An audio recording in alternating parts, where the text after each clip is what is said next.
ලැවෙන්ඩ්‍රා. ලැවෙන්ඩ්‍රා කිව්වම කාටත් මතක් වෙන්නේ ලස්සනම ලස්සන මලක්. ඔව්. අද මම කියවන්න යන මේ පොතේ ඉන්නේ ලස්සනම ලස්සන ගෑනු ළමයෙක් මලක් වගේ. එන්න අපි මේ ලෝකයේ වුණු ලස්සනම ගෑනු ළමයව හොයාගෙන යමු. ලැවෙන්ඩ්‍රා. හසිඳි නිලෝන් තිසේරාගේ ලැවෙන්ඩ්‍රා. ඔයා දන්නවද? අපේ රටේ මිනිස්සු හරිම ආඩම්බරෙන් කතා කරන ගොඩක් ප්‍රෞඩ ඉතිහාසයක් වගේම හරිම සෞම්‍ය දේශගුණයක් තියෙන ලංකාවේ හදවත වගේ නගරයක් තියෙනවා. මහනුවරද? ඔයා අහයි එහෙම. ඔව්. මහනුවරට ටිකක් කලින් කඳු වලින් වටවෙච්ච මීදුමෙනුයි කොළම කොළ පාට ගස්වැල් වලිනුයි පිරුණු පුංචි ගමක් තියෙනවා. ඉතින් මම මේ ලෝකයේ දැකපු ලස්සනම ගෑනු ළමයා එහි ඉන්නවා. එන්න අපි මේ ලෝකයේ වුණු ලස්සනම ගෑනු ළමයා හොයාගෙන එහාට යමු. ලැවෙන්ඩ්‍රා.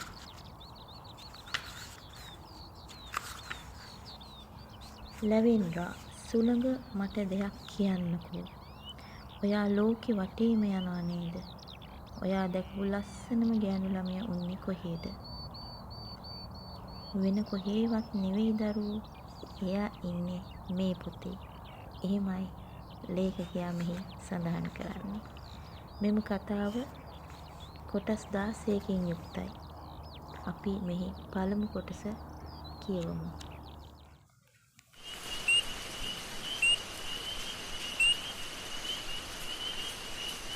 කඳුළු කතාවක්. මං පෑන අතට ගන්නකොටම ඈත ඉඳන් ආපු හුළඟක් ජනේලයෙන් ඇතුළට ඇවිත් මගේ ඇඟේ දැවටුණා. ලොකු හුස්මක් අරගෙන පිට කරපු මම ජනේලයෙන් එළිය දිහා බැලුවා.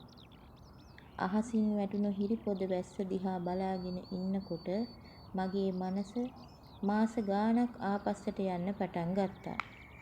මම එයාට ආදරෙයි කියපු හැටි මගේ හිතේ ආයෙත් මැවුණා. ඉතින් මේ මතක ඔක්කොම එක්ක මම මගේ කතාව ලියන්න ආයෙත් පෑන අතට ගත්තා. මේ කතාව මගේ වුණත් මේකේ අවසානය බොහෝ විට වෙන කෙනෙක් ලියයි. මඩ වලක් ලස්සන විලක් කරන්න නෙළුම් මලකට පුළුවන්. මඩ වලක්ම නොවුනත් මගේ ජීවිතේ ලස්සන කරන්න එයා ගොඩක් මහන්සි වුණා. ඒ වෙනුවෙන් එයා අඬපු රැයවල්, නිදි නැතිව කල්පනා කරපු රැයවල්, මිනිස්සුන්ගෙන් කතා අහපු දවස් කොච්චරනම් ඇද්ද කියලා මම දන්නේ නෑ. ඒත් එහෙම වුණු එයා එකපාර වෙනස් වුණොත් ජීවිතේ තමන් වැඩිපුරම ආදරය කරපු අය වෙනස් වෙද්දී බලාගෙන වුණු මිනිස්සු ඇයි එහෙම කළේ කියලාවත් අහන්න හයියක් නැතුව යන්න එපා ඉන්න කියලා අඬ අඬා කියපු මිනිස්සු පුංචි රිදීමක්වත් අනික් කෙනාට දෙන්න බැරි නිසා ඇස්වල කඳුළු පුරවන් මට දුක නෑ කියපු මිනිස්සු අන්තිමට සතුටයි ડિප්‍රෙෂන් අතර තැනක එයාලගේ හිත නතර කරගත්තා. ඉතින් මේ එහෙම තැනක හිත නතර කරගත්තු මගේ ආදර කතාව. ලැවෙන්ඩ්‍රා. ඔව් ඒක තමයි එයාගේ නම. නම එක්ක දාපු හાર્ට් එකකුත් එක්ක මගේ ෆෝන් එකේ එයාගේ නම වැටිලායි තිබුණේ. මේ මන් පිට එයාට ගන්න දෙවෙනි කෝල් එක. පළවෙනි එක එයා ආන්සර් කළේ නෑ. අන්තිමට එයා දෙවෙනි කෝල් එක ආන්සර් කළා. බබා මං පොඩි වැඩක ඉන්නේ. මං ඔයාට ටිකකින් ගන්නම්. හාද? එයා ටිකකින් මට කතා කරයි කියලා මම බලාගෙන වුණා. ඒත් එයා ගන්නම් කිව්ව කෝල් එක මාස ගාණක් ගිහිනුත් ආවේ නෑ. ඉස්සරට වඩා එයා කොච්චරනම් වෙනස් වෙලාද කියලා මම කල්පනා කළා. කොච්චර කල්පනා කළත් ඒ වෙනසට හේතුව මොකක්ද කියලා මට හිතාගන්න බැරි වුණා. ඇයි ළමයෝ ඔයා මට මෙහෙම කරන්නේ කියලා අහන්නවත් මට හයියක් තිබ්බේ නෑ. මොකද එයාගේ වෙනස් වීමට මට රිදුණු හැටි එයා දැනගත්තොත් එයාට ගොඩක් දුක හිතෙයි කියලා මම දැනගෙන හිටියා. මගේ නම සතිෂ්. එයා ලැවෙන්ඩ්‍රා. අපි දෙන්නම එකම වයසේ. ඒ කියන්නේ එයාටත් 24යි මටත් 24යි. මට එයාව හම්බ වෙලා ගොඩක් කල් නෑ. ඒත් මගේ ජීවිතේට මට හම්බුණු හොඳම ගෑනු ළමයා එයා කියලා තේරෙන්න මට ගොඩක් කල් ගියෙත් නෑ. අපි දෙන්න යාළු වුණාට පස්සේ ගෙවුණු හැම තප්පරයක්ම ගොඩක් ලස්සනයි. මං ජීවිතේ සතුටින්ම උන්නු කාලය තමයි එයාව හම්බ වුණාට පස්සේ ගත වුණු කාලය. අපි දෙන්න hina වෙවි කතා කරපු මැසේජ් කරපු කාලය ගැන කියන්න ගියොත් නම් මේ පොතේ ඉඩ මදි වෙයි. ඒත් ටිකෙන් ටික හැමදේම වෙනස් වුණා. ඉස්සර එයා මාත් එක්ක පැය ගාණක් කතා කළා. ඒත් දැන් ඒ හැමදේම වෙනස් වෙලා. එයා කවදාවත් වෙනස් වෙන කෙනෙක් නෙවෙයි කියලා මම දන්නවා. කලින් උන්නු ලැවෙන්ඩ්‍රායි දැන් ඉන්න ලැවෙන්ඩ්‍රායි අතරේ ලොකු වෙනසක් තිබුණා. එයා කරපු ගොඩක් දේවල් මගේ පපුවට පිහියකින් අනිනවා වගේ මට දැනුනේ. ඒත් මම වචනයක්වත් ඒ ගැන එයාට කිව්වේ නෑ. මොකද මට බෑ එයාට පුංචිවත් රිදීමක් දෙන්න. මම එයා එක්ක කතා කරන්න සෑහෙන උත්සාහ කළා. මම ලොකු ප්‍රශ්නෙක ඉන්නේ. ඒක එක්ක මම පොර බදිනවා. සතීෂ් මං වෙනස් වෙලා කියලා හිතන්න එපා. මට ටික කාලයක් දෙන්න. අන්තිමට එයා කිව්වා. වේලි වේලි තියෙන කාන්තාරයකට ගිනි තිබ්බා වගේ ලැවෙන්ඩ්‍රාගේ වෙනස්කම් ගොඩක් අමාරුවෙන් දරාගෙන සතුටින් hina වෙලා උන්න මම ඒ වචන ඇහුවාම කර කියා ගන්න දෙයක් නෑ වගේ පැය ගාණක් ඔහේ බලාගෙන උන්නා. ඉස්සර එයාගේ කකුලේ පුංචි නිදිකුම්බා කට්ටක් ඇන්නත් එයා ඒකත් මට කියනවා. ඒත් අද ඒක කොච්චර නම් වෙනස් වෙලාද? ලොකු ප්‍රශ්නයක් තියෙනවා. ඒක මට කියන්න බෑ කියලා එයා කිව්වාම කමක් නෑ. එයාට කියලා පෞද්ගලික ජීවිතයක් තියෙනවානේ මම හිතුවා. ඉස්සර නම් ඔයා හැමදේම මට කිව්වා. ඇයි ළමයෝ දැන් ඔහොම කරන්නේ? මම පව් නැද්ද කියලා අහන්න හිතුණත් ඒත් එක්කම හිතට ආවේ ප්‍රශ්න දරාගෙන එයා ගොඩක් අමාරුවෙන් ඇත්තේ.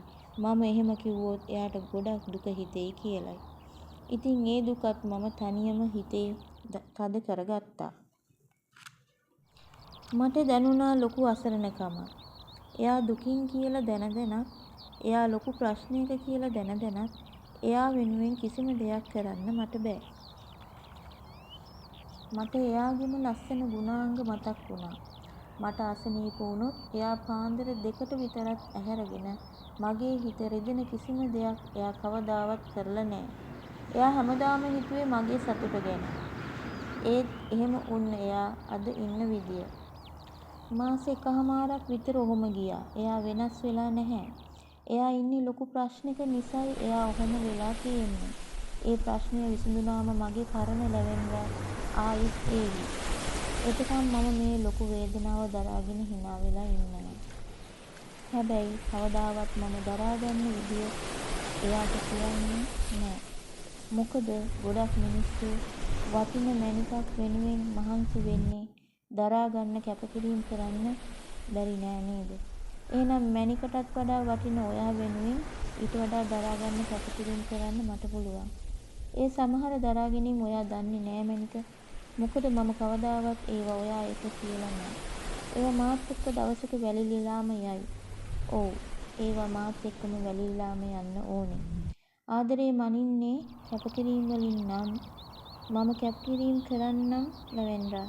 මොකද මම ඔයාට ගොඩක් ආදරෙයි. ඉතින් අපි යමු කතාවට. ඒක හරිම පාළු මුහුදු වෙරළක්. මුහුදේ සද්දෙයි වෙරළ ගාව තිබුණු කාපට් පාරේ ගිය වාහන වලින් නැගුණු සද්දෙයි හුලං සද්දෙයි එක්ක මම මුහුද දිහා බලන් ඔහේ කල්පනා කළා. ටික වෙලාවකින් මගේ බයික් එක තිබුණු තැනින් එයාගේ කාර් එක නතර කරපු ලැවෙන්ඩ්‍රා මං ගාවට ඇවිදගෙන ආවා. "Good evening සුද්දෝ." මම පුරා තිබ්බ හිනාව අතරින් හුරතල් විදියට එයා කතා කළා. අවුරුදු 20 ගාණක් වෙලත් එයා පුංචි ළමයෙක් වගේ හුරතල් විදියට කතා කරන්නේ කොහොමද කියලා මට අදටත් හිතා ගන්න බැහැ. "Good evening ලැවෙන්ඩ්‍රා." මං ගාවේ හොඳගත්තා. "අද මොකෝ කාර් එකේ ආවේ?" මම ඇහුවා. "බයික් එකේ එන්න හිතුනේ නෑ සතීෂ්. ඇඟට ටිකක් සනීප නෑ ඒකයි." ඒ මොකෝ ඔයාට සනීප නැද්ද? නෑ එහෙම නෙවෙයි. ලැවෙන්ඩා මගේ උරහිසේ එයාගේ ඔළුව තියාගත්තා. මං මොකුත් නොකියා මුහුද දිහා බලාගෙන වුණා. සතීෂ් විනාඩියකට විතර පස්සේ ලැවෙන්ඩා කිව්වා. මට සමා වෙන්න. මම පහුගිය ටිකේ ඔයාට ගොඩක් වෙනස්කම් කළා. ලැවෙන්ඩා අඬන්න පටන් ගත්තා.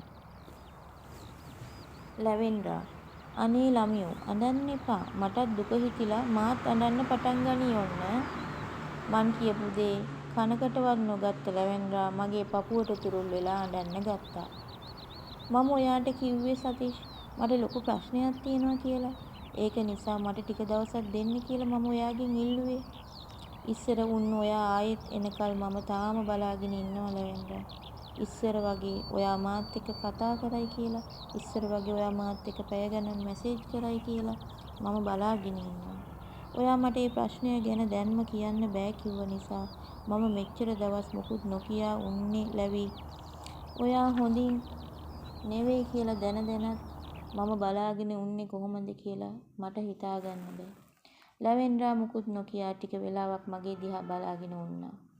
ඇත්ත කියන්න සතීෂ් මම දන්නා ඔයාට ගොඩක් දුක හිතෙන්නේ නැති. මම කියපු දේවල් වලට. මම ඉස්සර වගේ කතා කළේ නෑ, මැසේජ් කළේ නෑ. ඔයාගේ පපුවට පිහියෙන් අනිනවා වගේ දැනෙන්නේ නැති. මං දන්නවා සතීෂ්. ඒ ගැන හිතන්න එපා ලැබි. මම දන්නවා ඔයා වෙනස් වෙන්නේ නෑ කියලා. ඔයාට තියෙන ප්‍රශ්නය නිසායි ඔයා ඔහොම ඉන්නේ. ප්‍රශ්නය විසඳුනාම මගේ ලැබි ආයේ එයි. මගේ ප්‍රශ්නේ කවදාවත් විසඳෙන එකක් නෑ සතීෂ්. ඔළුව උස්සලා කඳුළු පිරිච්ච ඇස් වලින් මන් දිහා බලාගෙන ලැවෙන්ඩා කීවා. ඇයි ළමයෝ විසඳෙන්නේ නැති ප්‍රශ්න මේ ලෝකේ නෑ තේරුණාද? ඔයාගේ ප්‍රශ්නේ ඉක්මනට විසඳෙයි. හොඳද?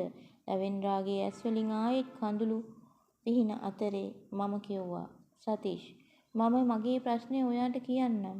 ආයෙත් මගේ පපුවට තුරුල් උණු ලැවෙන්ඩා කිව්වා. කියන්න ලැබි ඔයාට උදව් කරන්න මට ඕන.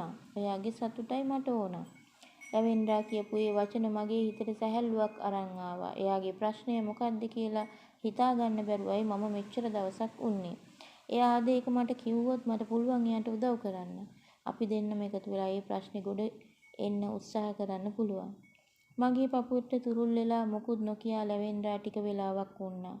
මුහුදු වෙරළ වැහෙන්න රවුම් හැඩේ කොළ තිබ්බ කොළ පාට වැල් జాතියක් වෙරළ පුරාම පැතිරිලා තිබ්බා. ඒ වැල්වල අතරින් පතරේ දම් පාට මල් පිපිලා තිබුණා. අපි ඉඳගෙන උන්නේ ඒ වැල් අතරේ තිබ්බ ලොකු කොටයක් උඩ. කොළ පාටින් පිරුණු මේ වැල් යාය මීටර් 20ක් විතර ඈතට විහිදුණා. එතනින් එහාට තිබ්බේ වැලි වලින් පිරුණු මුහුදු වෙරළයි. කොයි වේලෙත් ඒ වෙරළ සිප ගන්න ආපු මුහුදයි. කොළ පාට වැල් වලින් ආපු කොළ පාටයි ඒ වැල්වල පිපුණා තිබුණු මල් වලින් ආපු දම් පාටයි ඈතින් පෙනුණු නිල් පාට මුහුදයි මුළු අහසම ගිනියම් කරගෙන බැසගෙන යමින් තිබුණු ඉරයි එක්ක අපි ඉස්සරහා තිබුණේ අලංකාරවත් චිත්‍රයක්. සතීෂ් අවසානයේදී මගේ පපුවෙන් ඔළුව අහකට ගතු ලැවෙන්ඩා එයාගේ හඬ අවදි කළා. ඕමැනික ආදරෙන් එයා දිහා බලාගෙන මම කීවා. සතීෂ් මට ලොකු කැන්සර් එකක් තියෙනවා. ඒක ගොඩක් පැතිරිලා ඉවරයි. ඒක සනීප කරන්න බැහැ කියලා ඩොක්ටර්ස්ලා කියනවා. කඳුළු පුරෝගෙන මන් දිහා බලාගෙන උන්නු ලැවෙන්ඩා එකපාරටම මහා වැල් ගොඩක් මගේ ඇඟට අතෑරියා වගේ අන්තිමේදී කිව්වා.